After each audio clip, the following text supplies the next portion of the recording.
Hey, everybody. Thank you for coming to today's Cogitate webinar. We're going to have a decent day today. We'll be covering quite a few interesting things. Our next webinar will be June the 3rd. Again, usually we'll be talking about whatever updates we're doing and then some kind of a teaching topic or like an advanced look at what's going on. There we go. Today's update for the agenda is we'll again cover updates at the beginning of the day. Then I want to talk about these new meetings that I post out there, one for HR and payroll and one for inventory to kind of let you guys understand what we're doing, what we're working on. Plus, if you didn't get a chance to join those meetings and you still desire, there is still time to get in on those meetings and give your input for us to be able to develop and make the next phase of pro fund accounting better and more accurate to what the needs of the road commissions are. Plus, we'll have a sneak peek on where we headed with the Act 51 and the accounting. So you get a chance to see that a little bit. Okay, so let's talk a little bit. You know what? I'm going to do our updates first, and then we'll come back to the new meetings. So let me up to the updates, release notes.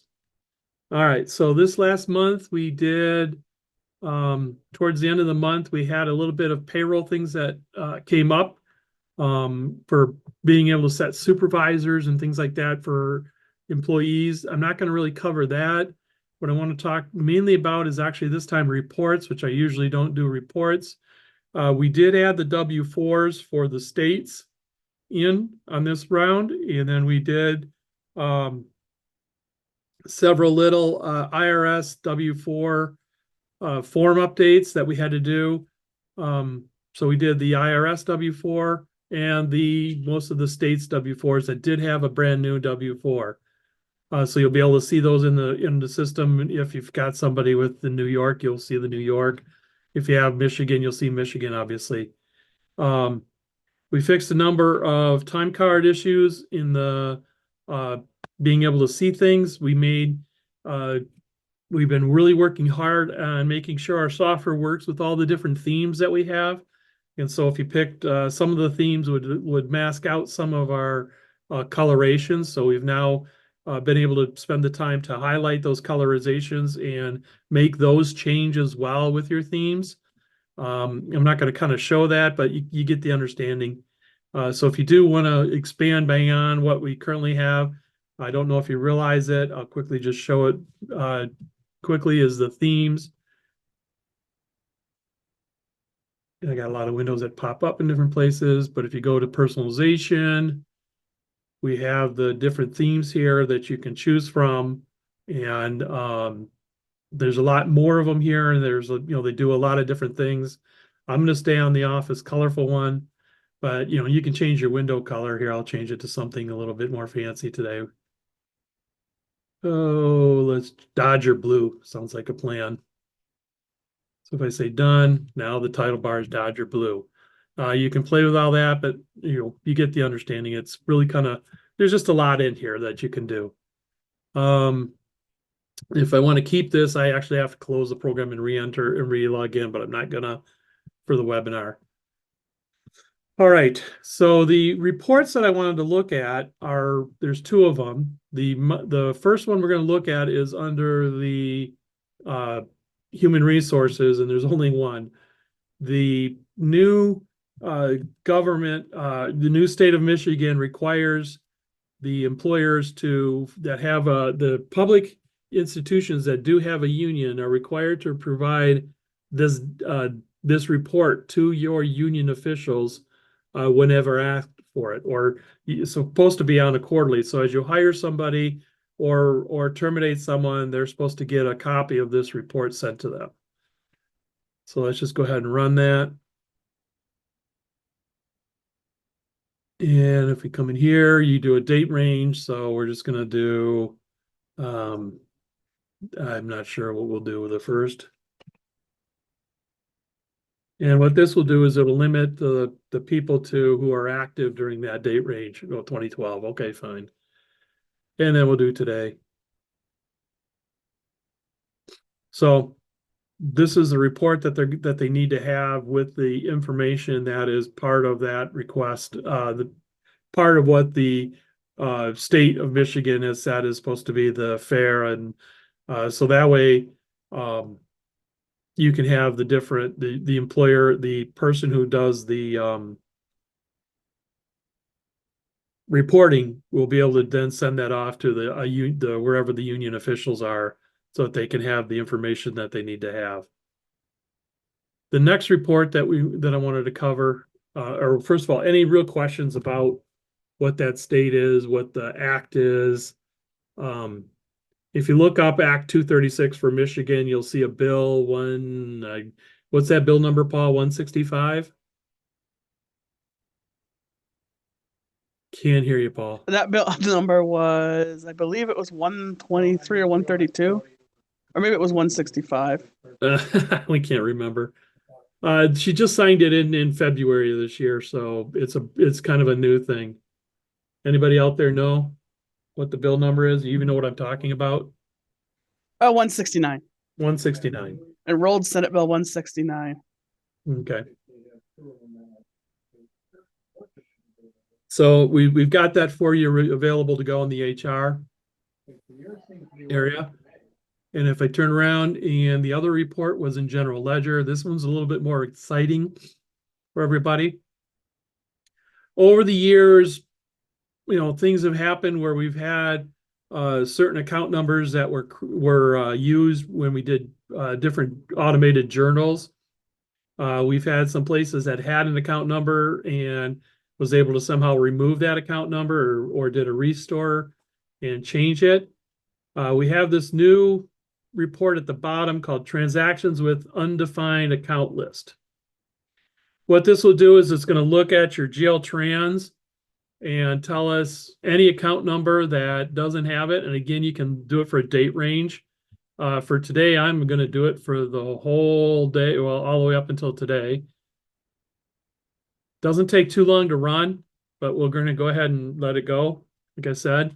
So it looks like I have 3 transactions out there that they don't have a chart of accounts. So a 1279 pickup truck is it's in an equipment area. So this was an automatic generated account that we used for the piece of equipment, and the equipment code was 1279, but the account number was never created. So basically we have that. It looks like last couple of years we had a few of them that sneak through on this one.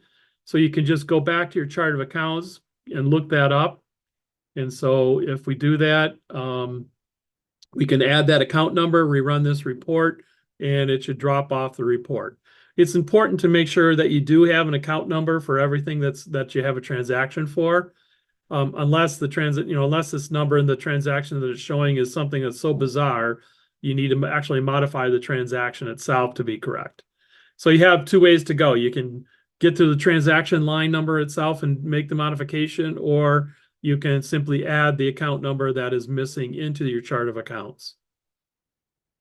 But we wanted to let you know about this report. It's very, very helpful to clean up just a lot of other reports that we have, because some reports will miss this data that's included here because it doesn't find it in the GL accounts. And so when we try to put things together, it just skips it because it can't link it to a chart of accounts account number.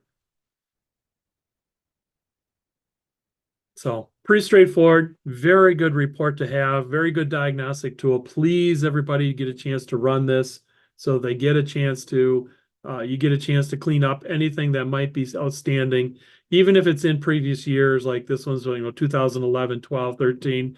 You may say, who cares? But we do have reports that try to accumulate and sum up things for over time so that you can see things that will be looking back at the previous years.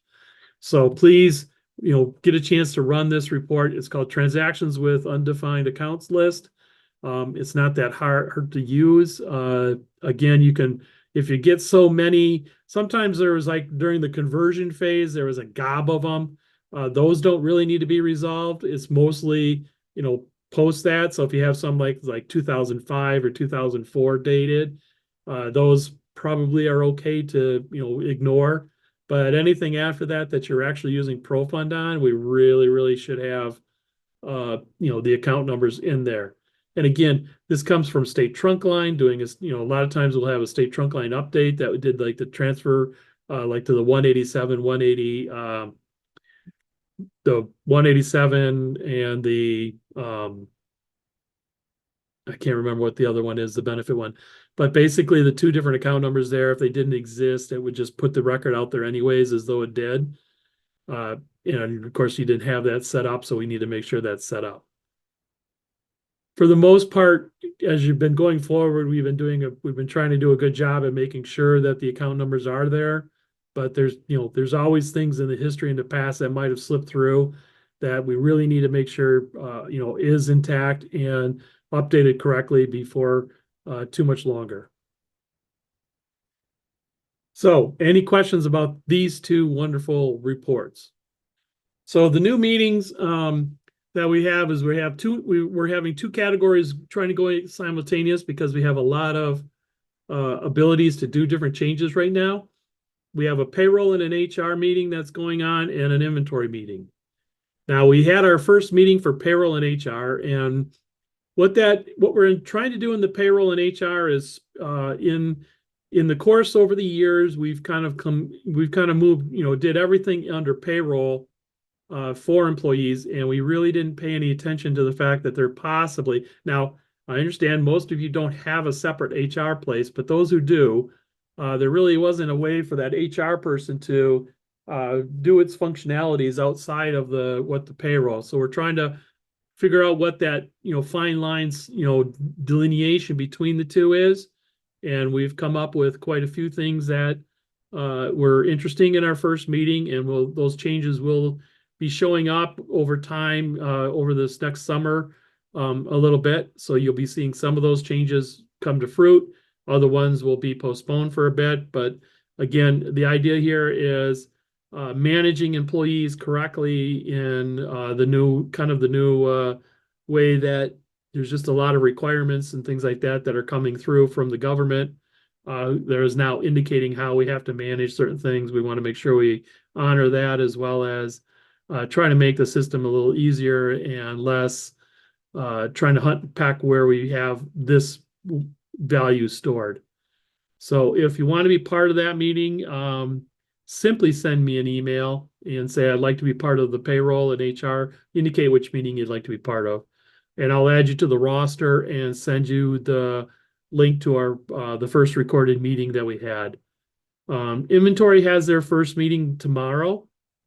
And what we're going to be talking about there is quite a few different things. And the main aspect of the inventory meeting is we want to try to, it's more of, that one's going to be a little bit more of a reinvention. I want to allow anybody to, come up with a better way to manage the inventory than what we've done in the past. And so we want to allow and then if not, the things that we can do to enhance the current inventory system that we have now so that it works in a much easier and smoother way for the shop personnel to be able to manage their shelves and making sure that they get their reorders and things like that in. But again, that meeting hasn't happened yet, so I don't know what flavor we're going to be taking with it until tomorrow. But if you want to be part of that inventory meeting, please send me an email and I will add you to the roster and get you the invite to the meeting. The meetings are basically, they take about 1 hour and they're going to be like tomorrow's meeting is Tuesday. So the inventory meeting, it'll be Tuesdays and it will always be from 11 to 12. And it will take, I really try to stop the meeting around 12. Usually there is a little bit of homework to get back to us to give us some feedback on it. But it isn't a critical piece that, it's like it's going to take you it's going to take 6 hours of your day to be part of this. Essentially, we just ask that you come prepared to the meeting. The first meeting, obviously, you don't know what's going to happen, but as we get going, we have things to prepare for and how certain things are going to impact your system if we do make a change to something, and I need to hear that, and as well so we can respond correctly when we go to make these changes to ensure that we don't interrupt your day-to-day process too much by, we radically change something and release it and not let you know about it, kind of a thing. But the idea here is, in the end, everything is trying to be a little better, a little smoother, a little easier to use. It has, features that you're looking for in the different areas. So please, like I said, if you're interested and you can, spare an hour, the meetings are every other week as well. So it's just not every week is the meeting, it's every other week. And then, like I said, there's a little bit of homework to get ready for the next meeting, usually at the end, that I recap, so that we are moving forward and not just, hashing around the same thing over and over at each meeting.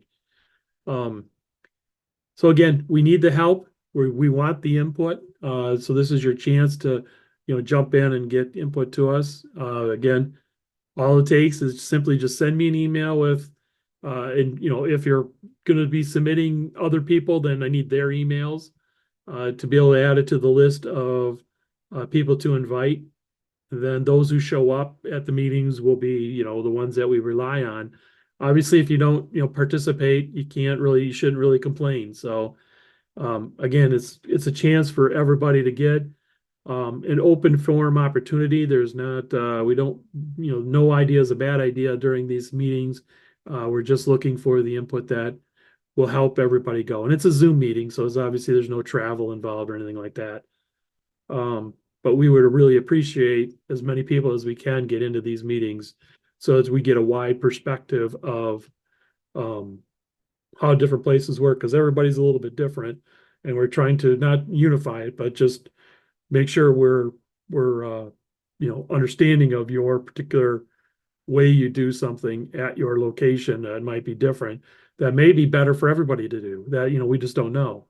But we want to, talk about it, discuss it, and then talk about how we can at Cogitate support, your systems better, so that things are easier to run. Any questions about these meetings and what they're covering or anything like that you want to run? I will go ahead and give a few minutes here for you to type something or anything like that. Again, if you do want to join, it's simply an email to president@cogitatinc.com. And then just provide me the email that you want for who's to add, unless it's just yourself. Just say add me, and then whoever, to send from, I'll just use that. All right. Over the last little while, we've been working on getting closer and closer to being able to produce a true Act 51, what we're calling an Act 51 helper. And but the first part of that is gathering the information. So under the general, when we've kind of redone the accounts, but we're getting close to releasing this. So this will be the new account manager from what you currently have. Will look like this, but there's a new piece on here called the Act 51 line, which you will then say every account number or group of account numbers that you're looking at will go, like if I wanted this account number, you would say, you can tell us what Act 51 line it should go on. So like right now it is set to inherit from line 1 cash, because I think this one, yeah, this is where we, 001 is where we said everything goes to the Act 51 line cash. So for instance, if I go down to 040, that would be your Act 51 line, and I believe it's, I'll call this under receivables. So everything that's posted as a revenue to 040 or 040 or any of these numbers that's under as a revenue, they're all assets right now, but you get the idea. Basically, the idea is that we have this set up where we have a lot of these defined in our systems. When we go to first release it, a lot of the account numbers are pretty much standardized across things, so we'll be adding those automatically to start with, and then you can make any subtle adjustments you need to make. You can remove an account number from something, you can reassign it. So so you kind of see it's inherited. We'll be covering this a lot more. I just want to sneak peek so you can kind of see it with the account management and the way we're doing the new accounts for the chart of accounts. Again, we still have some issues in here that we are working out, but this will probably get released sometime next month as we get closer to, for this released. And then eventually then we'll have what we call the Act 51 utility. And again, this is going to be, we're going to load a year. I'm going to load 2022. I'll load the Act 51 for the 2022. And this is kind of where we're at right now, where it generates a huge Excel spreadsheet that basically has the value. And I don't have a lot keyed in right now, so a lot of this stuff doesn't get a number. But essentially, on an Act 51 report, we go all the way through to line 127, I believe it is, because almost all of that data that you have in here is pretty much relevant to you. And once you have your chart of accounts set up to where it goes on the Act 51, running this report, you can go backwards in previous years. It doesn't really matter how you do it, and you can just set it at, you level 3, level 4. You can set what the Act 51 and all the sub pieces. So like here under investments, we can click it. You'll see what account numbers go there. Again, for each one of these, you'll see all the settings that you did if you hit the pluses for it. So let's see if I can find I think I did the Sundary one. Yeah, so here's all that Sundary one that we did. Sorry, there's all the Sundary one we did. So you can kind of see, and the report itself, like I said, you want to just, click here to minimize it. And this is the report you want to print. And then when you're filling out your Act 51, all of these values then are all ready, put together and summed for you. You don't have to dig into all the sub pieces year after year after year to get them right. But it's just a beginning. Like I said, we still have a lot to work on it. We're working closely with a team of folks to get how these things are put together correctly to make sure each one of these line items is done the proper way for most road commissions. Some of them are like a sub-table piece things where you got to do percentages. Again, we have more work to do, but I want to let everybody know we are moving forward on this. We are making strides to get this complete so that you'll have this tool hopefully by the end of next year or by the end of this year, so that you have a chance to get started utilizing it to make each year after that much easier to run the Act 51 and be able to generate the report for the state. Now that's a big one. Hopefully there's some questions about that. Well, I will then say any questions at all you have on anything, anything at all in Pro Fund Accounting that you have a question on you'd like to ask at this point for everybody's purposes, we'll open that up to the floor and I'll give a little bit of time for that. Otherwise, at this point, I'd like to say thank you for attending today. I know it was a little bit shorter than some of our other ones, but we're in the middle of things. We're not really doing a lot of big changes. We're just in the middle of, finalizing a lot of pieces. So there'll be some, bigger, obviously when we have the new account control and the new Act 51 released, those will be a bigger webinar, as well as videos and all that kind of stuff on how to use them and then what we've changed. Everything else should be, like I said, just a lot of things coming, but for today's purposes, thank you for attending today's webinar.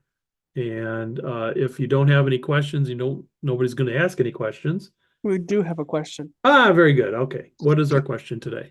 So Frank said, so when I ran my transactions with undefined accounts report list, I have over 4,000 entries. Should I really go fix them all? Well, Frank, the first thing you want to look at is to see if there is any one that's kind of the same. I mean, we're going to show every transaction that has a problem. We don't sum up any of them. So generally, there's usually about 5 account numbers that are missing, and that's it. But you might have, 1,000 transactions with the same account number that's missing.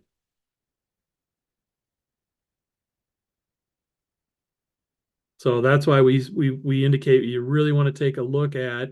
First of all, you want to take a look at the date to see if it's a conversion issue or if it's a truly just an issue that's something, So I would start, if you have that many, I would say, okay, if the opening date is a 2005, then starting with year 2006, where you've started, where it's a full brand new year and we're not looking at conversion data.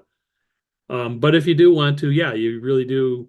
You wouldn't go through all 4,000, but my guess is you probably have there's probably a good 1,000 records on that's just one account number that's missing. But we want to deal with those. Don't want to leave them out there. Like I said, if they're anything in the recent, collection of activity where it's 2010 or later, you really want to make sure that those are dealt with and properly put in so you're not missing anything when we start to do sums and things like that for looking at activity.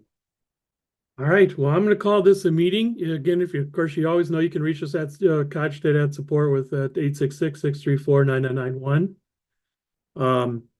Thanks again for attending today, and we'll see you next month for the June 3rd meeting. Thank you. You are now working smarter with ProFund Accounting. Thanks for watching. Be sure to like this video and subscribe to our channel for more content like this.